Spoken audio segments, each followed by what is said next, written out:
Matthew Suggy here from Verity Baptist Church, Manila, providing you with another missionary update. And for the week between Sunday, February 3rd through the 9th, we counted 56 salvations. We counted 28 soul winners, and our Sunday morning attendance was in the 40s. Some people told me 40, some 42. And then the next service, a few families had to leave. We were in the 30s for that service. And so that's a good number. Honestly, there's some people that weren't able to come that normally would. Like, for example, my wife and my son weren't able to come because my son actually has bronchitis. But, it was still a great number, and people are hearing about the church. We're getting ready to move into the new building here this Sunday, and so we're going to see how that affects attendance. Some people will be closer, some further away. But, definitely people are hearing about the church, and people, whenever they visit, they love the church, they love the soul winning, the preaching, the fellowship. So things are going great.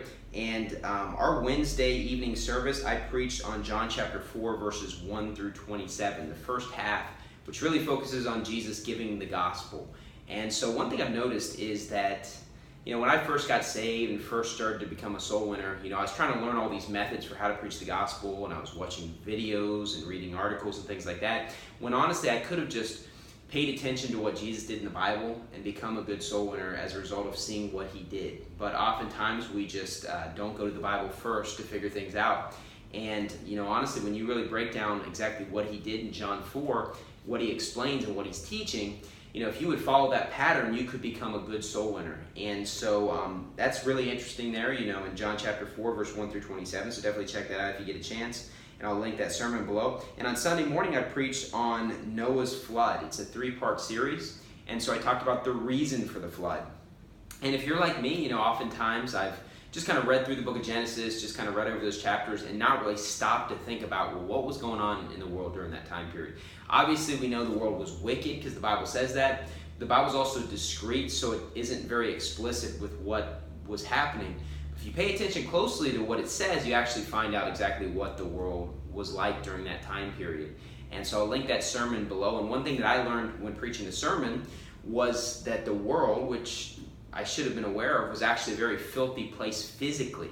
And so that's why the Bible uses the term corrupt several times, because if you look that up in the Bible, it can both refer to spiritual wickedness and physical spiritual filthiness and physical filthiness as well. And honestly, when you find people that are spiritually filthy, they're also physically filthy as well. The lifestyle of drinking, drugs, and smoking, it's a filthy lifestyle. And if you knock doors in America and you knock on people's doors that are drunks, their houses are just a mess. They smell like garbage. You look at places that are filled full of sin, you think of, San Francisco, and it's also physically just not the nicest place to be in terms of just being a very dirty place.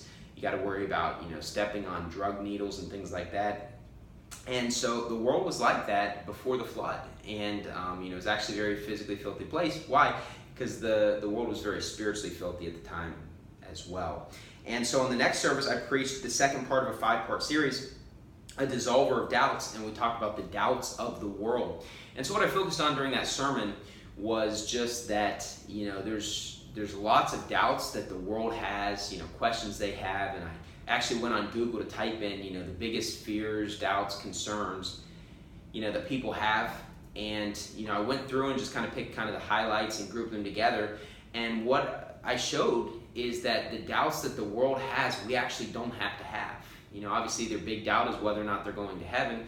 As believers, we don't have to worry about that. And I showed doubts about, am I married to the right person? Am I following my destiny? Do I have the right job? Am I going to be safe here? And all these things, when you really look at it, these are things that the Gentiles seek after, they're worried about. But honestly, we as believers, we don't have to be worried about those things. And so I'll link that sermon below if you get a chance. And so other than that, we're just getting ready to move into the new building. We're looking forward to getting down to a more, normal routine. It's been kind of hectic this first couple months. We're getting moved in on Sunday. And honestly, there's a lot of stuff left to do.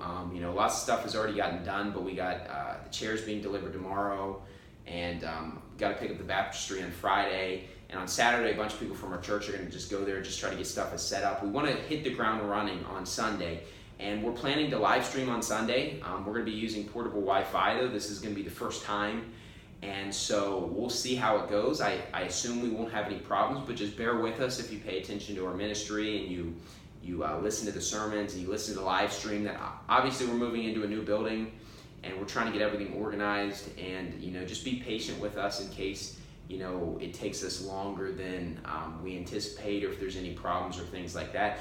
But anyways, we appreciate you tuning into our ministry, and we're looking forward as we go to the new building. Soul winning in terms of results of how many people saved, going door to door is going to be less effective than preaching in Result Park like we've normally done on Sundays. But going door to door is the best way to build a church. And so that's definitely going to be the biggest focus of our ministry. We're also going to be keeping soul winning times though in more like public places, like Quezon Memorial Circle, which we regularly meet at. It's just a great place to get people saved. The last 2 weeks there's been a combined 48 saved in that area, and so it's a great place. You can talk to groups, talk to people that are younger, and no language barrier whatsoever in terms of English speaking people. So that's a great place outside of Result Park for people that ever visit here and everything. So it's a great place to go soul winning. We're going to keep that up. We want to keep the balance, and we're also going to be trying to mix in the school ministry as well once we just get into our new building. So it's coming up. We're excited about it this Sunday. Thank you for tuning in, and if you want to donate, we'll have a link down below. Definitely check out the sermons if you missed them, and thank you and God bless.